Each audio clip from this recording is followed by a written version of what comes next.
Halo, selamat datang di channel aku. Ketemu lagi sama aku Bima, dan kali ini aku akan membahas dan mengambil tema kalau dia memang sudah tidak cinta, ngapain sih dia masih deket-deket sama aku?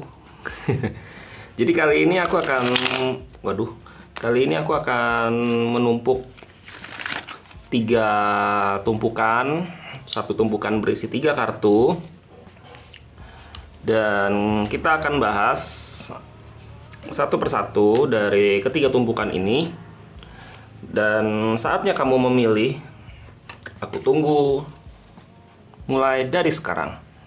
Aku kasih waktu berpikir 1 tahun dibagi 1 tahun. Oke?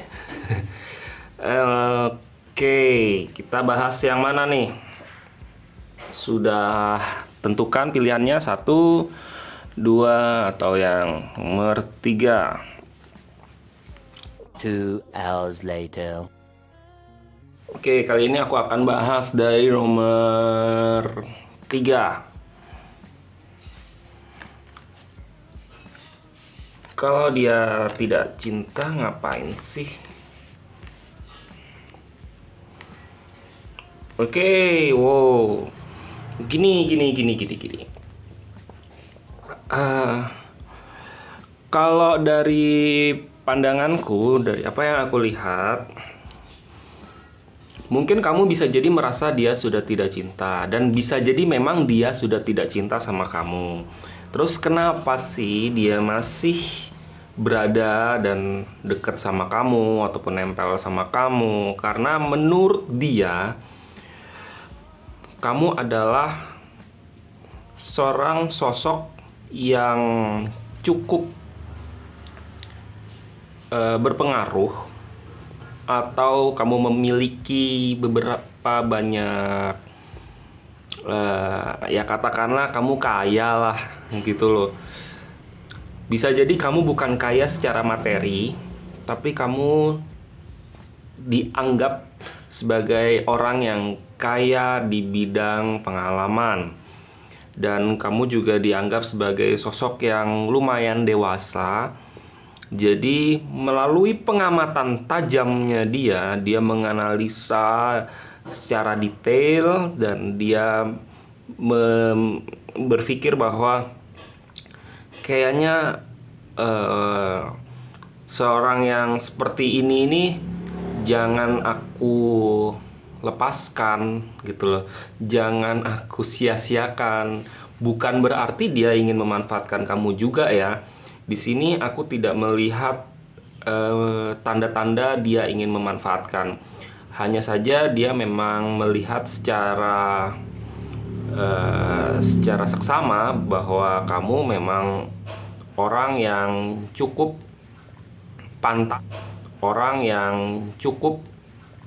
pantas, untuk ditemenin, untuk jangan ditinggalin, jangan dimusuhin, dan dia mau untuk terus deket sama kamu gitu. Dan dia juga sedikit berpikir bahwa bisa jadi gitu loh, bisa jadi di suatu saat nanti aku bisa jadi suatu saat nanti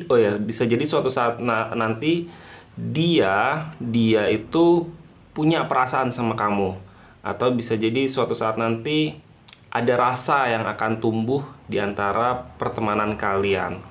Jadi di sini ya dia mengamati, dia nggak rela untuk melepaskan karena kamu orangnya cukup berpengalaman ataupun cukup dewasa seperti yang aku bilang tadi, atau bahkan cukup kaya bisa di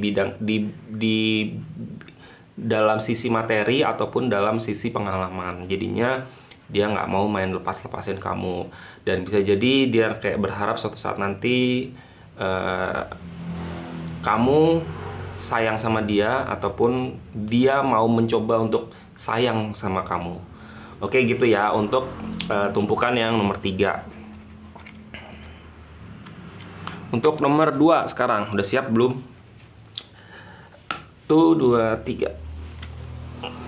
Aduh, kartunya kebalik nih.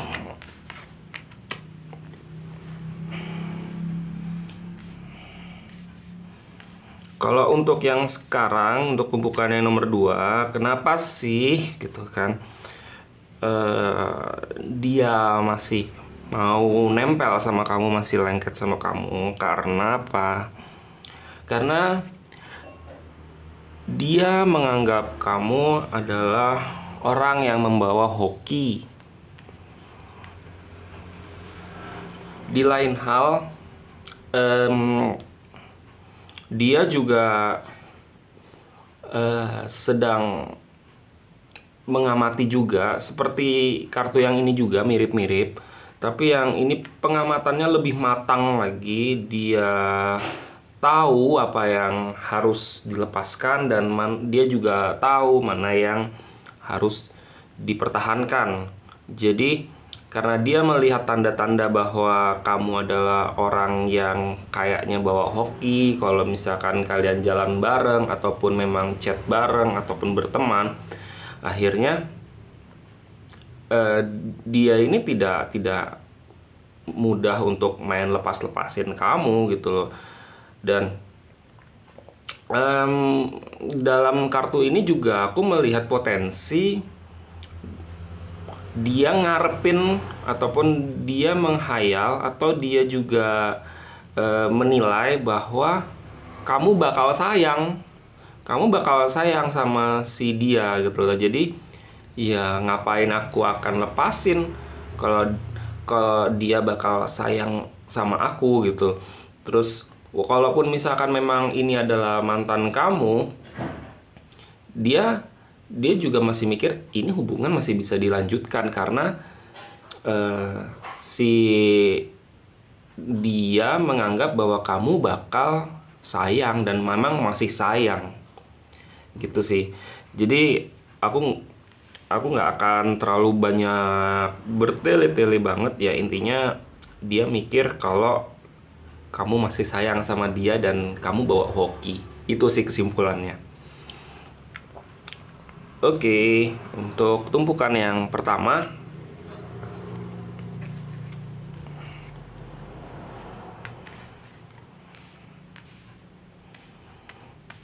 untuk kartu yang ini, tumpukan yang ini,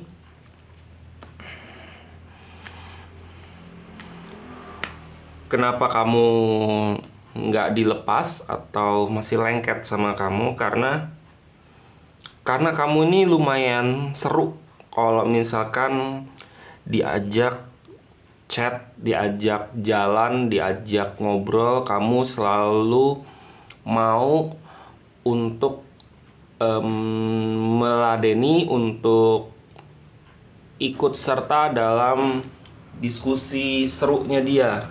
Dan kalau misalkan kamu kayak diajak jalan, kamu juga orangnya easy going.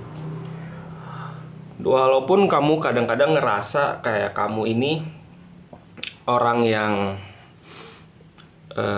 terpenjara dalam pikiran kamu punya banyak ketakutan, kamu punya nggak berani untuk keluar. Nah, hal seperti ini dimanfaatkan oleh teman kamu ini untuk terus dekat sama kamu, supaya kamunya juga nggak di rumah aja dan kamunya juga mau bergaul. Nah, orang yang deket sama kamu ini yang ngerasa bahwa aku mau sama kamu karena walaupun kamu bisa jadi nggak gaul, bisa jadi seburuk-buruknya kayak gitu, tapi potensi untuk menjadi lebih menyenangkan dalam keseharian, menyenangkan dalam pertemanan, itu dia mengiranya seperti itu. Banyak kisah-kisah yang juga inspiratif yang ternyata diam-diam kamu punya gitu loh, dan dia akhirnya senang untuk ngedengarnya. Dan walaupun kadang-kadang kamu agak tipe-tipe nyebelin buat dia, mungkin kamu sedikit rada bosi, agak ngebos gitu, agak nyuruh mungkin kadang-kadang, tapi dia suka. Jadi ya udah gitu loh. Ini ya ambil positifnya aja. Oke, gitu dulu pembahasan kali ini. Semoga pembacaan yang santai, yang fun reading, yang enjoy ini bikin kamu terhibur dan bikin kamu juga ya relax dan bahagia. Saatnya kita berpisah. Terima kasih sudah mampir di channel ini. Semoga kamu terhibur, semoga hari-harimu menyenangkan, dan tolong subscribe. Tapi kalau nggak mau subscribe juga nggak apa-apa. Yang penting rajin main di channel ini. Silahkan like dan komen untuk memberikan aku masukan-masukan tema-tema yang menurut kamu cukup menarik untuk aku bahas. Terima kasih sudah mampir di video ini, dan sampai jumpa di video-video berikutnya. Sampai jumpa. Dadah!